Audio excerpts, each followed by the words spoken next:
Hello everybody and welcome back to another Genshin Impact video. In today's video, I'm going to be showing you how to build main DPS Ganyu. In case you don't know, this video is for newer players mainly. So, just so you know, Ganyu, main DPS, what you want to focus on is her charge shots. Her charge shots are where you're going to do most of your damage. Just the Frost Lake Bloom Arrow damage right here if you look at these multipliers. So this is 600% damage if you hit both of these. It's pretty great. Also, this works as a taunt, however, for some reason it doesn't really work as a taunt for me. I don't know why. They don't really attack it, they just I've seen a couple enemies attack it, but it doesn't really work too well.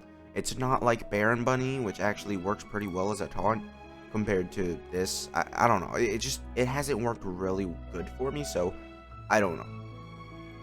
This Celestial Shower, this gives you 20% cryo damage bonus if you have her ascended. So you do want to get this, yeah, the 20% cryo damage bonus if you have her ascended with this one, not this one. This one is pretty good, I'll get to that later.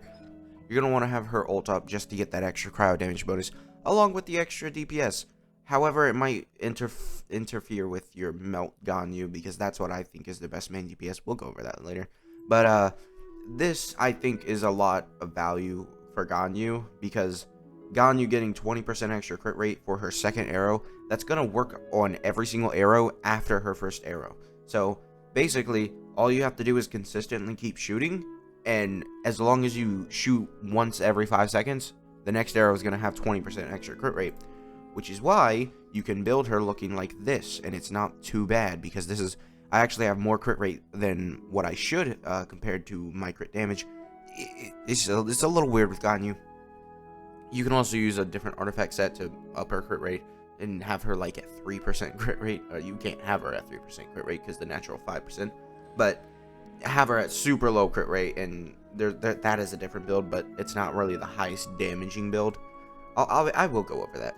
So weapon, you're one Ammo's bow or the prototype crescent, I believe. I personally don't have the prototype crescent crafted just because not my kind of bow. I don't really do the prototypes. I have a whole bunch of prototypes, but I don't craft anything. I don't craft using them. And for artifact set, you want Wanderer's Troop. And Wanderer's Troop is 35% charge attack damage to your Catalyst or bow users. So this does a lot. And I'll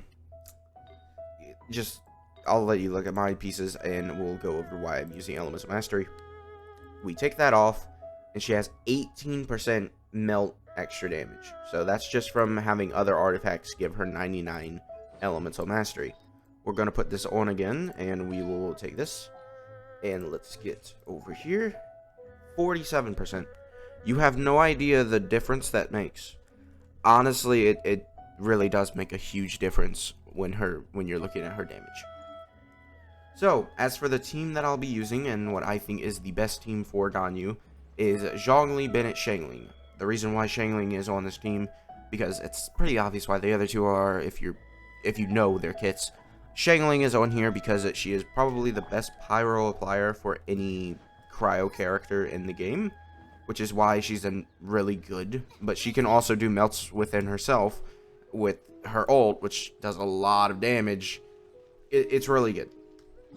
If you don't know what Bennett and Zhongli do, Zhongli provides a shield that basically prevents you from dying, and Bennett is a attack buffer, so you will get a massive attack increase whenever you use his ult and stay in that little red ring that he applies. He's one of the best characters in the game. If you don't have him built, you should build him.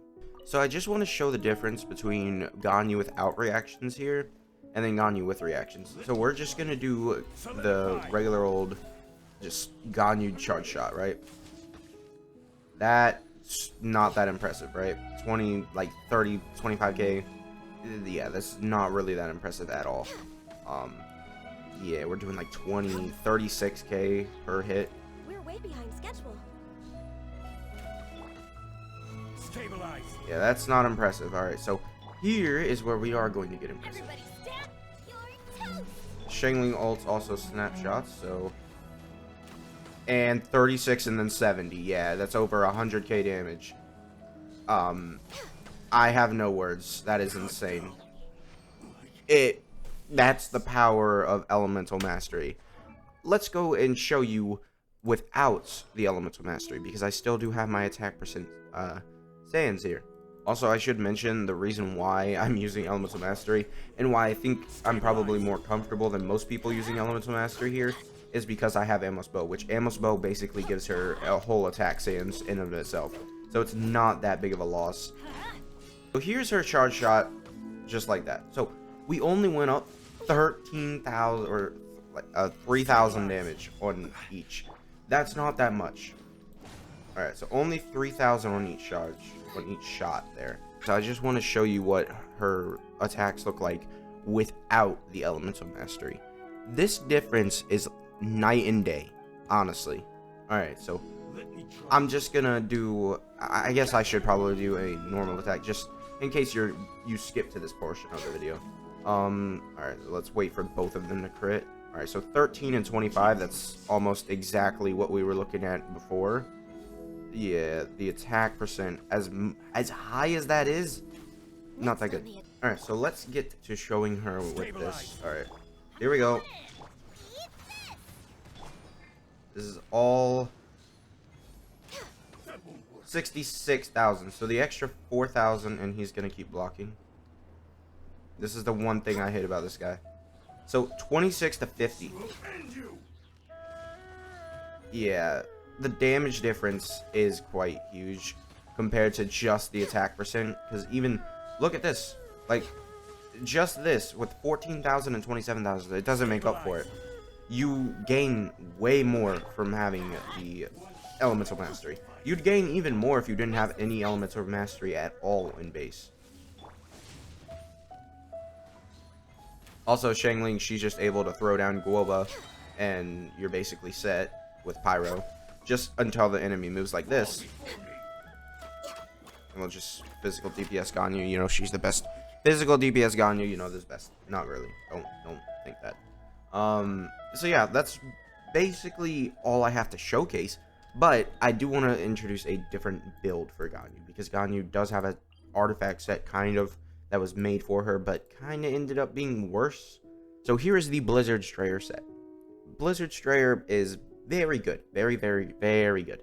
The only problem is you can build crit rate into your character. It doesn't, the only thing that you're really benefiting from here in terms of damage wise is cryo damage bonus.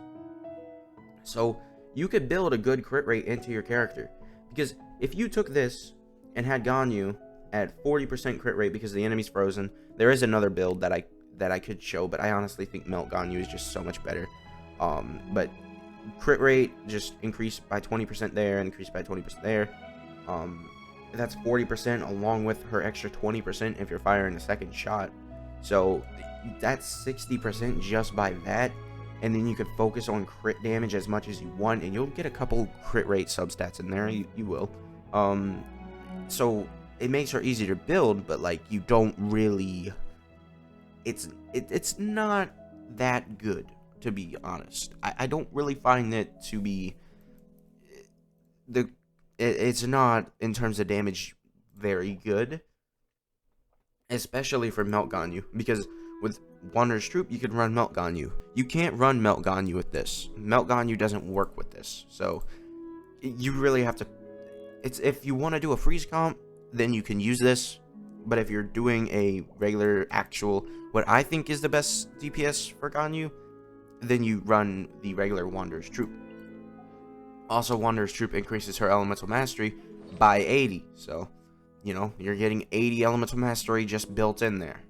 So yes, that's all I have to say for this video. Make sure to subscribe if you enjoy, and I'll see you guys next time. Bye.